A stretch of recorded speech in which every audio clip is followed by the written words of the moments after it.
The radio call from Oyster Flight shouldn't have been possible. September 9, 1972, 13:47 hours. Major Jeff Feinstein's voice crackled through the secure channel to Udorn Royal Thai Air Force Base with a claim that violated everything the weapons analysts understood about air combat physics. Oyster led, guns kill, MiG-21. The operations officer in the command bunker stopped mid-stride. F-4 Phantoms had scored gun kills before, but never like this. Feinstein's wingman was already transmitting the radar tape data, and the numbers made no sense. Closure rate, 1,047 knots. Engagement altitude, 8,200 feet. Both aircraft supersonic at merge. The MiG had exploded at Mach 1.2. Fighter pilots didn't fire guns at supersonic speed. The jet wash alone would deflect the rounds into useless spirals. The vibration from breaking the sound barrier turned gun platforms into shuddering metal tubes where accurate fire was mathematically impossible. Every doctrine manual, every training syllabus, every combat debrief from 3 years of Rolling Thunder operations said the same thing. Slow down before shooting. Subsonic firing solutions only. Feinstein had just claimed he'd killed a MiG while both fighters screamed through the sound barrier with less than 500 feet separation. The intelligence officer reviewing the mission tape found the gun camera footage 12 minutes later. Frame 4847 showed the M61 Vulcan cannon's 6 rotating barrels spewing fire from the Phantom's nose. Frame 4863 captured the MiG's tail section separating from the fuselage in a spray of aluminum fragments. 16 frames, 0.2 of 1 second, at 1.2 times the speed of sound. The Vietnamese pilot never transmitted a distress call. His aircraft simply ceased to exist. North Vietnamese air defense radar at Phuc Yen tracked the engagement until both aircraft merged into a single return. When the blips separated 3 seconds later, only one was maneuvering. The other began a ballistic arc toward the jungle canopy, 41 miles northwest of Hanoi. Ground observers reported a fireball impact at 13:49 hours. No parachute, no ejection seat deployment. The MiG-21 tail number, 5121, appeared on the destroyed aircraft log that evening. Its pilot, Nguyen Van Thieu, had scored 2 confirmed kills against American aircraft in the previous 8 months. His squadron commanders considered him untouchable in the MiG-21's natural environment. High-speed slashing attacks, where missiles couldn't track and guns couldn't aim. Feinstein landed at Udorn 47 minutes after the kill with 283 rounds remaining in his ammunition drum. The standard combat load was 640 rounds. Post-flight inspection found carbon scoring across the Phantom's nose cone and 3 hydraulic fluid leaks from gun vibration stress. The maintenance chief logged it as routine combat damage. Nobody realized they were looking at evidence of the only supersonic gun kill in air combat history. The achievement that would take 18 years to acknowledge. The vindication of an engineer who'd fought his own Air Force to prove guns still mattered. The data point that rewrote every assumption about what was possible in the lethal geometry of modern air combat. The M61 Vulcan cannon program died 3 separate times before it ever fired a shot in combat. 1957, Air Force Chief of Staff General Thomas White canceled funding, declaring guns obsolete relics of propeller warfare. 1959, Defense Secretary Neil McElroy redirected the budget to AIM-7 Sparrow missile development, confident radar-guided weapons would eliminate dogfighting entirely. 1963, Robert McNamara's systems analysts calculated that supersonic jets would engage at ranges where cannons were mathematically irrelevant. Each time, a handful of fighter pilots and engineers resurrected the program through bureaucratic warfare and borrowed budgets. General Electric's Armament Division in Burlington, Vermont kept 6 engineers employed on the Vulcan project by hiding development costs inside unrelated contracts. They'd inherited a World War II concept, the Gatling principle, multiple rotating barrels sharing a single firing mechanism, and transformed it into a weapon that could fire 6,000 rounds per minute without melting. The breakthrough came from electric motors spinning the barrel cluster fast enough that each individual barrel cooled between shots. Traditional single-barrel cannons seized up after 400 rounds. The Vulcan could sustain fire until the ammunition ran dry, but the Air Force didn't want it. The strategic bombing doctrine that won World War II evolved into a missile-centric philosophy, where fighters would destroy enemies at ranges measured in miles, not feet. The F-4 Phantom reflected this thinking perfectly when McDonnell Douglas delivered the first production models in 1960. No internal gun, no provision for mounting one. 4 Sparrow missiles recessed into the fuselage belly, 4 sidewinders on wing pylons. The designers allocated the nose space where a cannon might sit to a massive AN/APQ-72 radar system weighing 1,347 pounds. Air Force generals called it the future of air superiority. Vietnam called it a death sentence. Rolling Thunder operations began in March 1965 with strict rules of engagement requiring visual identification before firing. Radar missiles were useless when pilots had to close within 2,000 feet to confirm targets weren't friendly aircraft. The Sparrow's minimum engagement range, 3,000 feet, created a lethal gap where American fighters couldn't shoot back. North Vietnamese MiG-17s carrying 37mm and 23mm cannons exploited this blind spot ruthlessly. They'd wait until F-4s committed to bombing runs, then slash through formations at angles where sidewinders couldn't track. By December 1965, the kill ratio had collapsed to 2.31, barely better than Korea, vastly worse than the 10.1 projections that justified the Phantom's gunless design. Fighter pilots returning from Yankee Station briefed the same story in endless variations. MiGs inside minimum missile range, Phantoms defenseless, American aircraft smoking into the Gulf of Tonkin because doctrine said guns were obsolete. The Operations Analysis Team at Tactical Air Command Headquarters in Virginia reviewed 187 engagement reports and found 46 instances where F-4 crews had maneuvering advantage but no weapon that could fire. McNamara's analysts countered with statistics showing most kills still occurred beyond gun range. They were technically correct. They were also measuring the wrong thing, counting the engagements that succeeded while ignoring the pilots who died in the envelope their missile-only doctrine had left undefended. The Vulcan program received emergency funding in January 1966. Not because leadership changed their minds about guns, because too many flag-draped coffins were arriving at Dover Air Force Base, and the widows were asking questions that future of warfare briefings couldn't answer. The first F-4C Phantoms arrived at Da Nang Air Base in April 1965, carrying a weapons suite their crews would spend the next 3 years cursing. 4 AIM-7 Sparrow radar missiles nestled in the belly. Minimum range 3,000 feet. Maximum effective range 24 miles in perfect conditions. Vietnam never provided perfect conditions. The Sparrow required continuous radar lock from launch to impact, which meant flying straight at the enemy while he maneuvered. Brake lock for 1 second and the missile went ballistic. The AEM-9 Sidewinder infrared seeker couldn't distinguish between engine heat and jungle fires. Couldn't track targets against hot ground. Couldn't function in the moisture-saturated air above the Red River Delta. Both missiles achieved roughly 10% hit rates in actual combat, 1 in 10 shots connected. The rest of the time, F-4 crews watched MiGs escape because doctrine said dogfighting was finished.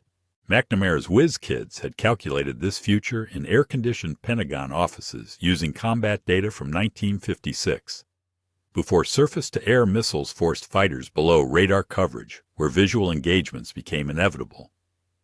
They'd modeled air war as sterile geometry, vectors, closure rates, probability cones.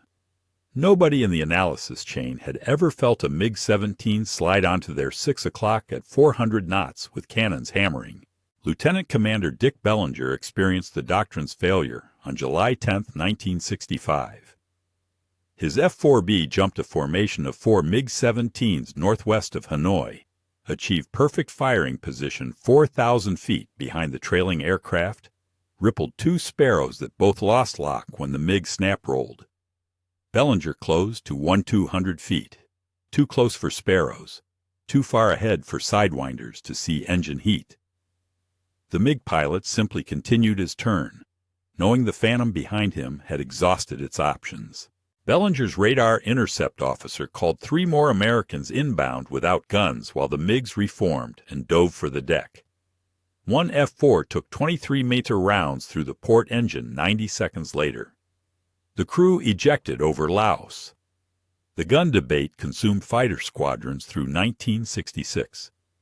Navy crews flying F-8 Crusaders, which carried 4 20mm cannons, achieved 6.1 kill ratios. Air Force Phantom pilots watched their gun-equipped opponents succeed, while they died from the same design philosophy that produced the Titanic's insufficient lifeboats. Some crews began carrying .38 revolvers in the cockpit, half joking they'd throw them at MiGs if they got close enough. The dark humor masked genuine rage at analysts who'd never seen combat explaining why weapons that worked didn't matter. McDonnell Douglas offered a stopgap solution in late 1966, the SUU-16 gun pod, a streamlined external container mounting one M61 Vulcan cannon with 1/200 rounds, hung from the centerline station where fuel tanks normally attached. The pod added 1,700 pounds of drag, degraded maneuverability, and shifted the Phantom's center of gravity enough to require recalibrating the flight control system. Worse, it occupied the hardpoint pilots needed for extra fuel on deep strikes into North Vietnam. Combat crews faced an impossible choice: carry the gun and run out of fuel before reaching the target, or leave it behind and arrive defenseless. The external gun pods scored their first MiG kill on May 14, 1967. Captain John Pankhurst tracked a MiG-17 through a scissors maneuver, fired a 4-second burst at 800 feet, and watched the enemy fighter tumble into a rice paddy trailing smoke. It proved guns worked. It didn't solve the Phantom's fundamental problem. The weapon crews needed was bolted underneath their aircraft like an afterthought, available only when everything else about the mission profile allowed it. General Electric's M61 Vulcan represented a controlled violence that earlier cannons couldn't achieve. 6 barrels arranged in a circle, rotated by a hydraulic motor at 100 revolutions per second, each barrel firing once per rotation. The stagger meant each barrel had 1/6 of a second to cool between shots, while the others maintained continuous fire. At maximum rate, 6,000 rounds per minute, the weapon ejected 120mm shells every second. Each projectile weighed 3.5 ounces and left the muzzle at 3,380 feet per second. The recoil force measured 5,000 pounds, equivalent to a pickup truck hitting a wall every second the trigger stayed pressed. The engineering was bulletproof. The integration was a disaster. McDonnell Douglas engineers discovered that mounting the Vulcan externally created aerodynamic problems that couldn't be calculated away. The gun pod's blunt nose generated a bow shock wave that disrupted airflow across the entire forward fuselage at speeds above Mach 0.9. Wind tunnel tests at the company's St. Louis facility showed the shock wave created a low-pressure bubble that pulled the Phantom's nose downward during high G turns. Pilots compensated by adding back pressure on the stick, which increased angle of attack, which amplified the disruption. 3 test flights in May 1966 recorded uncommanded pitch oscillations severe enough to crack instrument panel mounts. The firing mechanics introduced worse complications.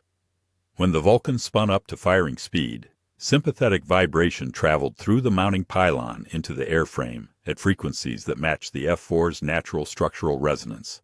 The gun literally shook the aircraft it was trying to protect.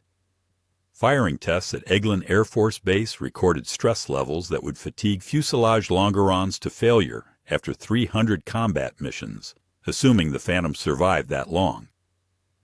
Accuracy suffered catastrophically. The vibration dispersed the bullet stream into a cone measuring 6 feet wide at 1,000-foot range. Pilots aiming at a MiG-sized target would watch half their rounds spray into empty air. The ammunition feed system failed basic reliability standards. The Su-16 pod used a linkless feed. Shells loaded nose to tail in a helical drum, advanced by mechanical fingers as the barrels rotated. Spent casings ejected downward through ports in the pod's belly. At air speeds above 450 knots, the slipstream created back pressure that jammed empty casings against the ejection mechanism. The gun would fire 200 rounds, seize up, and require ground crew disassembly to clear. Maintenance logs from the 366th Tactical Fighter Wing at Da Nang showed 34% of external gun pods returned from missions with feed malfunctions. General Electric's engineers proposed 17 modifications through 1967. Reinforced feed mechanisms, redesigned ejection ports, upgraded motors, modified muzzle brakes. Each fix addressed one failure mode while creating others. The fundamental problem remained. The Vulcan was designed as an internal weapon, supplied by ammunition systems integrated into an aircraft structure, fired from a rigid mount aligned with the flight path. Bolting it underneath a supersonic fighter was like strapping a jackhammer to a Formula One car and expecting precision. But it was the only gun American pilots had. Squadron maintenance officers learned to preload pods with exactly 1,080 rounds, leaving 20 rounds worth of space-reduced mechanical stress enough to improve reliability to 79%. Armament technicians developed unofficial timing procedures for the hydraulic motors, advancing them 0.3 seconds before the standard sequence to reduce jam rates. These adaptations kept the external Vulcan functional. They didn't make it good. Fighter pilots went to war with a cannon that worked most of the time, reduced their aircraft's performance, and scattered bullets like a shotgun when dogfighting demanded surgical precision. Matt Connelly started redesigning the F-4 Phantom in his head the first time he read a combat loss report. August 1966, McDonnell Douglas headquarters in St. Louis.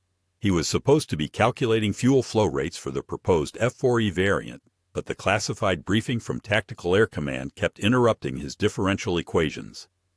Captain Somebody had merged with a MiG-17 at 480 knots, achieved firing position, and died because the external gun pod he was carrying had malfunctioned at the moment he needed it. The MiG pilot put 37mm rounds through the Phantom's port engine, while the Vulcan's feed mechanism jammed on its 200th shell. Connelly circled the malfunction code in red ink and walked to his supervisor's office with a proposal that would consume the next 5 years of his life. The proposal was simple. Stop treating the gun as an accessory and build it into the airframe where it belonged. The F-4E design study already existed, a Phantom variant with an internal M61 mounted in an extended nose, fed by a 640-round ammunition drum integrated into the forward fuselage structure. The engineering was straightforward. The politics were impossible. Redesigning the nose meant relocating the AN/APQ-120 radar system, which required shrinking the antenna diameter from 32 inches to 24 inches, which reduced detection range from 60 miles to 45 miles, which made every radar engineer in the building explain to Connelly why he was sabotaging the Phantom's primary sensor to accommodate a weapon the Air Force had spent a decade proving was obsolete. Connelly spent September and October 1966 fighting through the bureaucratic calculus of aircraft modification. The extended nose added 327 pounds forward of the center of gravity. Compensating required relocating avionics boxes aft and redesigning the horizontal stabilizer's control laws to prevent pitch instability. The ammunition drum occupied space originally allocated to electronics cooling. New air conditioning ducting had to route around the gun bay, which meant rerouting hydraulic lines, which interfered with the landing gear retraction sequence. Every solution cascaded into 3 new problems. Senior engineers called the internal gun program a junior engineer's crusade that would delay F-4E production by 18 months, while American pilots continued dying with external pods that worked adequately. Adequately wasn't good enough. Connelly obtained combat gun camera footage through a friend at Tactical Air Command and watched it obsessively. Frame-by-frame analysis showed external pod accuracy degrading catastrophically during high-G maneuvering, the exact flight regime where pilots needed precision most. He calculated that internal mounting would reduce dispersion by 68% by eliminating pylon flex and aerodynamic disruption. He built a quarter-scale wind tunnel model in his garage, mounted it with strain gauges, and documented how external pod shock waves created pitch moments that forced pilots off target during firing runs. His supervisor told him to stop working unpaid overtime on a program the company hadn't prioritized. Connelly kept working. He recruited 2 structural engineers who'd lost friends in Vietnam and 1 avionics specialist whose brother flew Phantoms from Ubon. They worked weekends and lunch hours, refining the internal gun integration until every objection had an engineering answer. By March 1967, Connelly had response packages for 43 separate technical challenges, cost projections showing the internal gun would save $127,000 per aircraft versus external pod lifecycle expenses, and reliability models projecting 94% operational readiness versus the pod's 79%. The Air Force approved F-4E production in July 1967. First delivery to operational squadrons. October 1968, 2.5 years of additional combat with pilots carrying the compromise solution, while Connelly's design moved through production tooling. Major Jeff Feinstein launched from Udorn Royal Thai Air Force Base at 13:12 hours with Captain Jim Cooney occupying the rear cockpit and 640 rounds loaded in the internal M61 that Matt Connelly had spent 5 years integrating into their F-4E. The mission briefing had been standard: combat air patrol along the North Vietnamese border, maintain station between Hanoi and the Laotian Highlands, protect strike packages hitting petroleum storage facilities near Phuc Yen Airfield.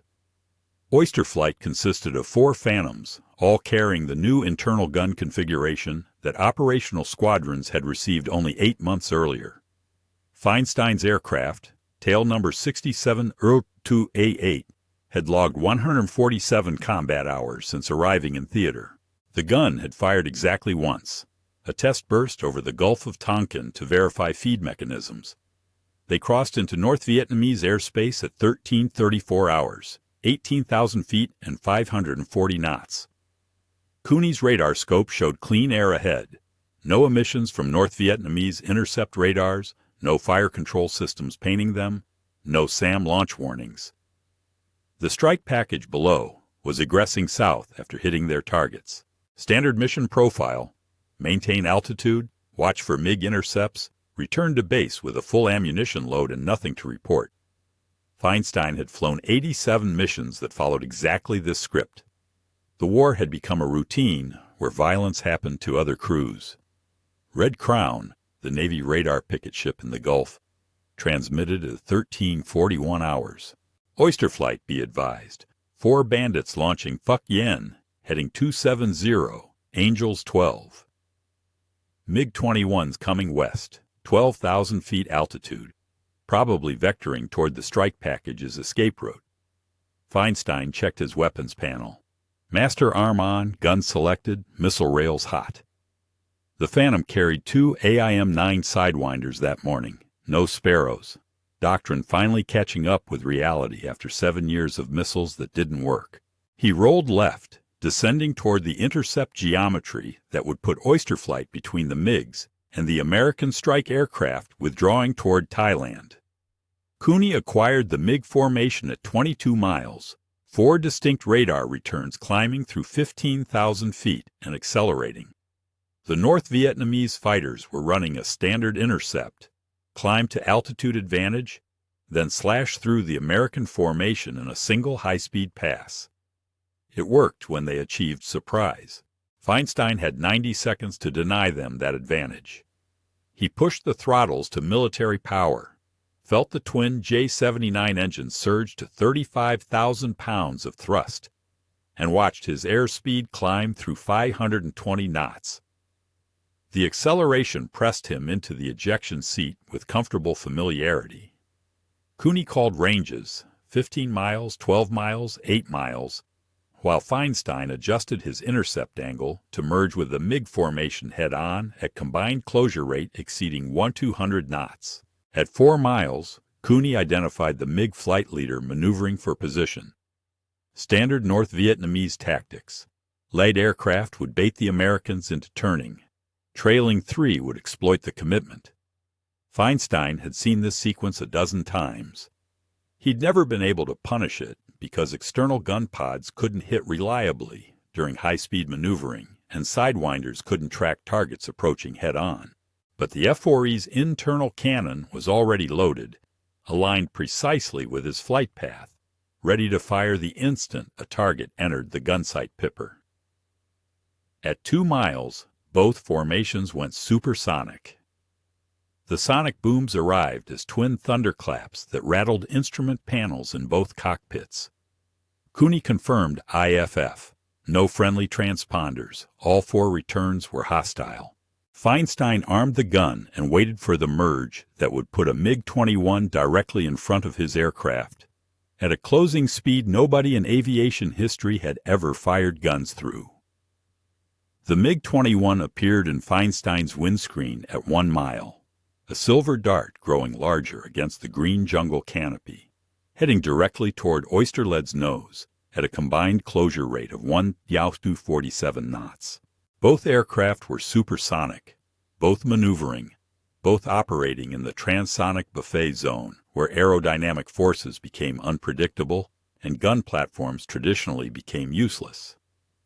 Every instructor at fighter weapons school taught the same principle: slow down before shooting. Supersonic firing solutions didn't exist because the physics didn't cooperate. Feinstein had 3 seconds to decide whether his instructors were right. He put the gunsight pipper on the MiG's nose and waited. At half a mile, the Vietnamese pilot broke left, standard defensive maneuver for a head-on pass. Deny the shot, force an overshoot. Reverse for a tail chase where the MiG-21's superior turn rate would dominate. Feinstein matched the brake, pulling 4 Gs to maintain his tracking solution. The Phantom's internal gun stayed aligned with the flight path.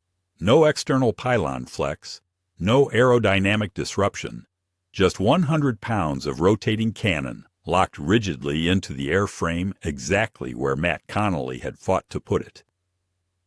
The MiG completed its brake and rolled wings level for a split second, probably setting up for a vertical escape. Feinstein triggered a 2-second burst at 500 feet separation. The M61 Vulcan fired 200 rounds in the time it took both aircraft to travel 600 feet. Each 20-millimeter projectile left the muzzle at 3,380 feet per second, faster than both jets were flying. The mathematics of supersonic gunnery said this was impossible. Bullets fired from a supersonic platform should tumble in the shock wave, deflect in the jet wash, scatter uselessly as the firing aircraft's vibration threw off the aim point. Feinstein's gun camera recorded something different. The bullet stream stayed coherent, traced a laser-straight path through the 500 feet separating the aircraft, and impacted the MiG-21's tail section exactly where the gunsight pipper had been tracking. The MiG's vertical stabilizer separated first. One moment the fighter was maneuvering. The next moment its rudder assembly was tumbling aft in a spray of aluminum fragments and hydraulic fluid. The fuselage began a flat spin as the pilot lost all directional control. Feinstein's gun camera captured frames 4,847 through 4,863. Muzzle flash, bullet impacts, structural failure, catastrophic disintegration. 16 frames documenting the only supersonic gun kill in air combat history, achieved by an engineer's obsession with putting weapons where they belonged, and a pilot who decided to fire anyway when doctrine said success was impossible. Cooney called the kill at 13:47 hours, reporting MiG-21 tail number 5121 destroyed. Red Crown confirmed. Their radar showed one of the 4 bandits dropping off scope, descending ballistic toward the jungle below. The remaining 3 MiG-21s broke off engagement and retreated toward Fuxien. Feinstein came off the trigger with 440 rounds remaining felt the phantom shudder as the gun motors spun down, and realized he just validated every argument Connelly had made about internal weapons integration. The external pod would have flexed during the turn, scattered rounds into empty sky, probably jammed from vibration stress. The F-4E's gun had tracked perfectly, fired reliably, and delivered precision at speeds where precision supposedly couldn't exist. Nobody spoke for 20 seconds after the kill. Feinstein checked his instruments, all readings normal, no battle damage, fuel sufficient for return to Udorn. The MiG pilot never transmitted, never ejected, never appeared on rescue frequencies. Ground observers would later report an aircraft impact 41 miles northwest of Hanoi at 13:49 hours. Nguyen Van Thu's name would appear on casualty list. The only supersonic gun kill in history had taken 0.2 of 1 second to execute and 18 years to acknowledge. The ballistics experts at Wright-Patterson Air Force Base received Feinstein's gun camera footage on September 14, 1972, and immediately declared the kill theoretically impossible. Their analysis focused on a fundamental problem. Projectiles fired from supersonic platforms enter aerodynamic regimes where stability breaks down. A bullet leaving the muzzle at 3,380 feet per second from an aircraft traveling at 820 feet per second, Mach 1.2, inherits the platform's velocity vector plus its own muzzle velocity. The combined speed should generate shock waves that destabilize the projectile's spin, causing tumbling that destroys accuracy. Every wind tunnel test, every computational model, every firing range experiment said bullets couldn't maintain coherent trajectories at those speeds. The gun camera evidence said otherwise. Frame-by-frame analysis showed 23 separate impacts along a 6-foot section of the MiG-21's tail assembly. The impact pattern was tight enough to suggest the bullet stream had remained stable through 500 feet of supersonic flight. Weapons engineers ran the numbers 3 different ways and arrived at the same contradiction. The physics that governed every previous air combat engagement said this shouldn't work, but Nguyen Van Thu's destroyed aircraft proved it had. The debate consumed 3 weeks of analysis until someone checked combat tree data. Combat Tree was a classified electronics intelligence system that intercepted and decoded North Vietnamese IFF transponder signals. Every MiG carried a transponder broadcasting a unique tail number that North Vietnamese ground controllers used for formation coordination. Combat Tree receivers on American aircraft could read these transmissions and identify specific enemy fighters. The system had recorded MiG-21 tail number 5121 throughout the engagement, solid signal during the merge, intermittent returns as the aircraft maneuvered, then signal termination at 13:47, 23 hours, exactly matching the timestamp on Feinstein's gun camera. The MiG hadn't crashed from some other cause and accidentally coincided with the gun burst. The bullets had physically destroyed the aircraft that Combat Tree was tracking.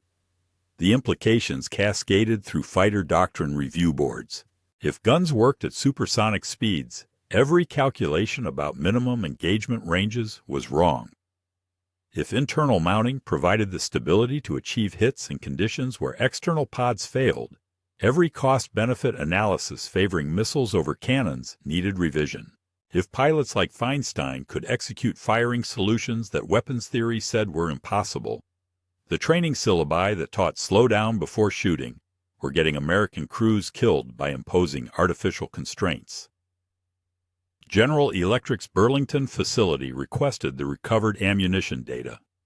Maintenance crews at Udorn had logged the pre-flight ammunition load, 640 rounds of M56A3 high-explosive incendiary, manufactured April 1971, lot number 471033. Post-flight inspection found 440 rounds remaining, confirming a 200-round burst.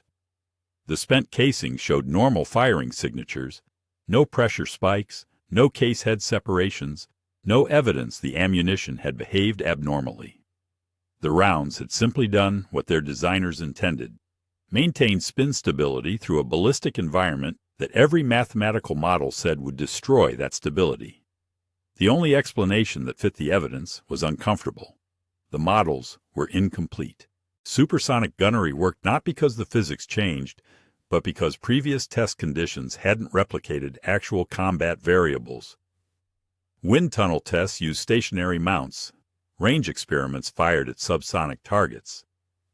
Nobody had tested a scenario where both platform and target were supersonic, maneuvering, and separated by only 500 feet, because that scenario wasn't supposed to occur in modern air combat.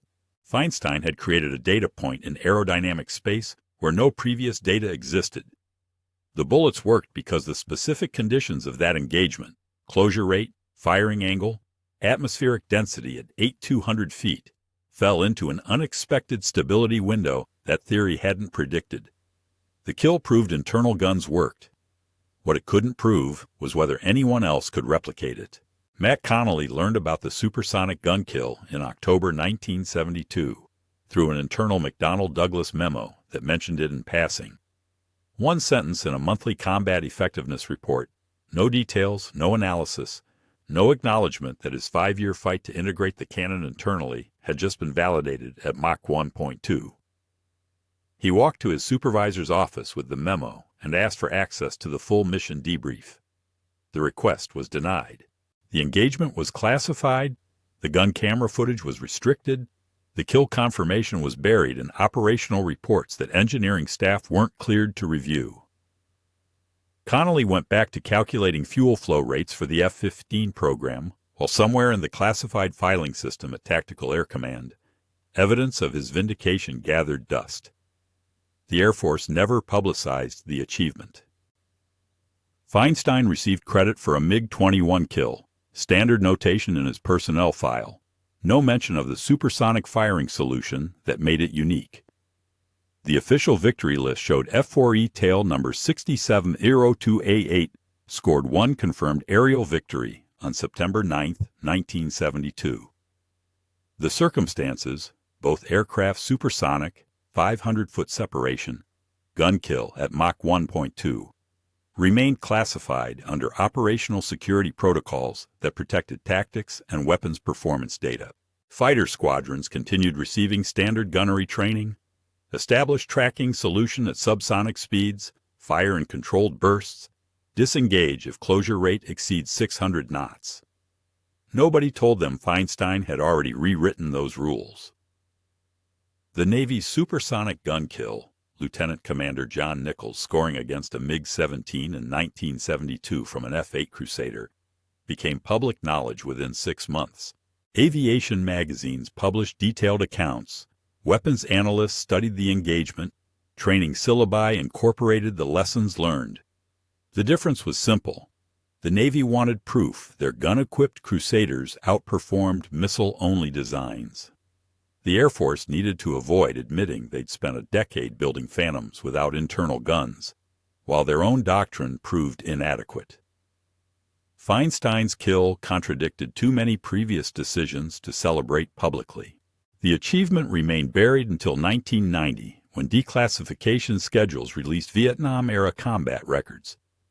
A researcher at Air University found the mission report while compiling statistical analyses of air-to-air engagements. The supersonic gun kill appeared in footnote 247 of a study comparing weapons effectiveness across different fighter platforms. Aviation historians began investigating, retrieving gun camera footage from the National Archives, interviewing surviving crew members. Feinstein confirmed the engagement details in a 1992 interview. Yes, both aircraft were supersonic. Yes, the kill occurred at approximately Mach 1.2. Yes, he'd never been taught that firing solution was possible. Cooney's radar data corroborated every claim. Matt Connelly was 68 years old when someone finally sent him the declassified combat footage. He watched frame 4,847 through 4,863 on a VHS tape that arrived without explanation. Saw the M61 Vulcan firing from the nose position he'd fought to create.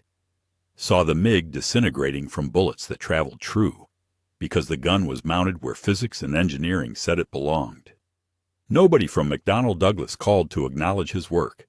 Nobody from the Air Force thanked him for the hundreds of unpaid hours spent refining a weapons integration that doctrine had declared unnecessary. The only validation that mattered was visible in 16 frames of gun camera footage, an internal cannon working exactly as designed, achieving hits that external pods couldn't deliver, saving a pilot's life by being exactly where Connelly had insisted it needed to be. The only supersonic gun kill in air combat history proved that engineering persistence could overcome doctrinal blindness. It took 18 years for anyone to notice. By then, every F-15 and F-16 in the inventory carried an internal M61 Vulcan. Connelly's obsession had become standard practice.